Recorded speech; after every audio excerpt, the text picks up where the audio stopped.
Shabbat Shalom. First and foremost, I'd like to give all praises, glory, and honor to Yahweh, Ba'ashem, Yahweh Shai, Ba'ashem, Rakakadash.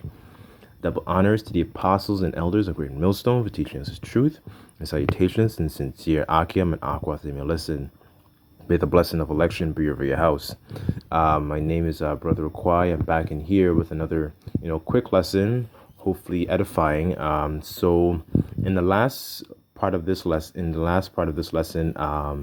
I covered the origins of Easter and and where it goes back to, going back into Nimrod and Semiramis and Tammuz, that spirit being recycled over many different empires and kingdoms, right? So what I just want to do quickly is I just wanted to touch on something that I didn't get to touch on my last lesson, which is the word Easter is actually found in the KJV, right? So I just want you brothers and sisters to be mindful of what that is, right? Just in case somebody, does come up to you and tries to refute what we're saying, right?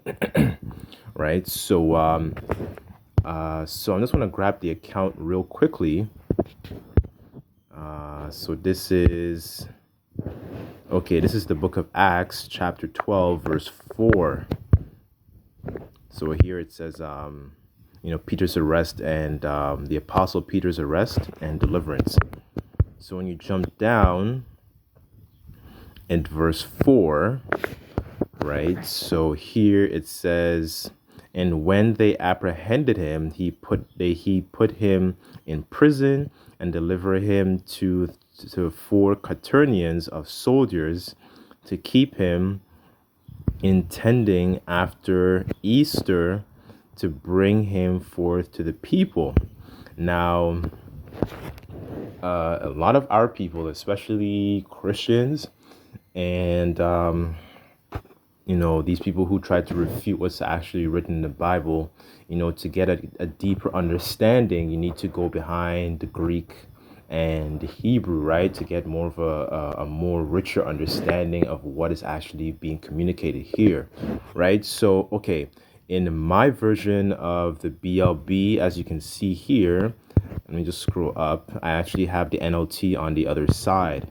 Right. So for us to get that deeper understanding, what you have to do is to go into the interlinear, right, and get the deeper understanding of what is being said here, right? Because people will read this and they will say, oh, well, Easter is in the Bible, so it means that the actions and the worshiping of all these different gods and making the cross-shaped buns and celebrating the the fertility and all this kind of nonsense is going to be justified, right?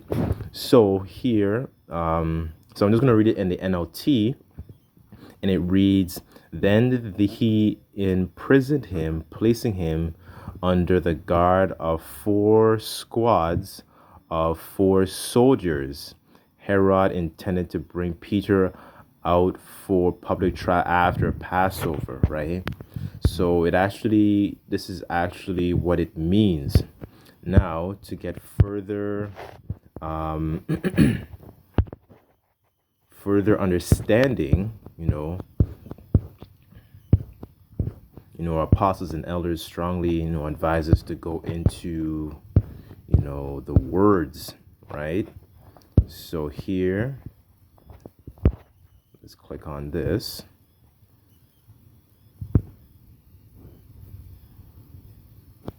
Right, and this is let's just play it. Strong's G 3957. Pascha. Okay, so in the Greek, as you can see here, it says Pascha, right? So what does that mean? It means a paschal sacrifice which is custom to be offered to the people from deliverance of old from Egypt, right? The paschal lamb, i.e. the lamb the Israelites were accustomed to slay and eat on the 14th day of the month of Nisan, the first day of the month of each year, in memory of the day which their fathers, preparing to depart from Egypt, were bidden by the Most High Yahweh to slay and eat the lamb and sprinkle their doorposts with its blood, and destroying angel, seeing the blood might pass over their dwellings. Yahushai crucified and likened to the slain Paschal lamb, right? So it's referring to a Passover. It's not referring to what is commonly known in present day as Easter, right? So this is why it's important to go into and get that that deeper level of understanding, right? So when people try to confront you with what you're saying, you have the spiritual understanding, and you have the deeper understanding of what is actually being communicated in that context. And that is one thing that a lot of our people and they don't do. They don't take the time to actually go into these things and get that further understanding, right? Which is why a lot of our people are likened unto foolish virgins.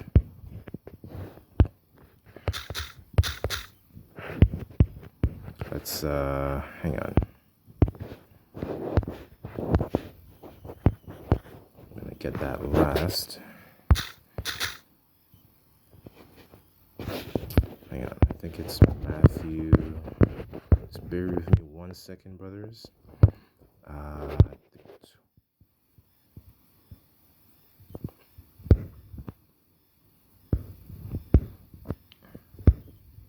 Oh, it's 25 and 7. Okay. I just want to show you, brothers, and something else as well.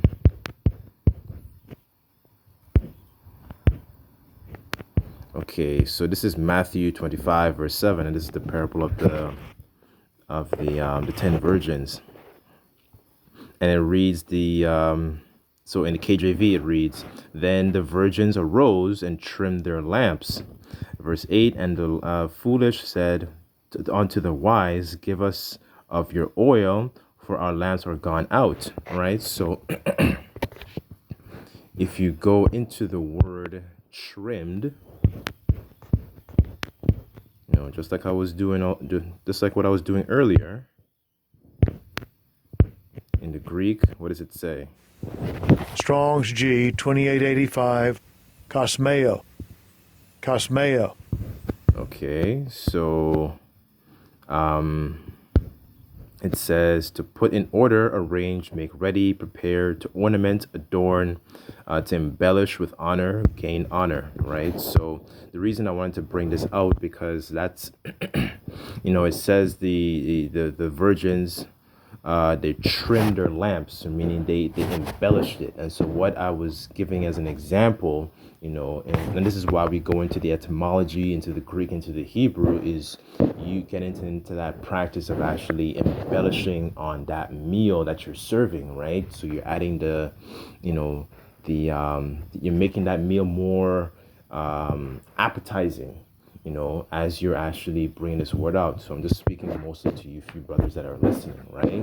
But that is a good practice to implement, when you're actually bringing out this information, right? And so you get that deeper understanding, right? So back to the regular the topic of what I was bringing out is let's see. Let's get Jeremiah 44. Okay, this is Jeremiah 44, verse 4, and it reads, "Howbeit I sent unto you all my servants and prophets, rising early and sending them, saying, Oh, do not do this abominable thing that I hate. But they hearkened not, and inclined not their ears to turn from their wickedness, to burn in no incense unto other gods." So this is the practice of what these Easter traditions are going back to, right? So they turn our minds away from the Lord, right? As opposed to turning our minds toward the Lord and actually being able to being that contrite heart and trying to do things that are pleasing to the Lord, right?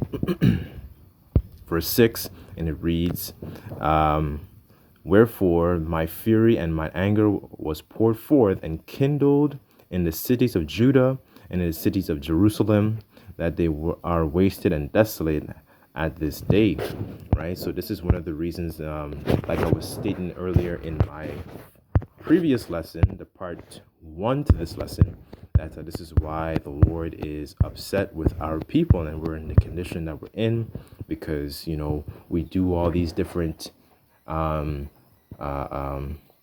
sacrifices and all these different traditions of men rather than things that are pleasing to the Lord, right? Let's just get one more.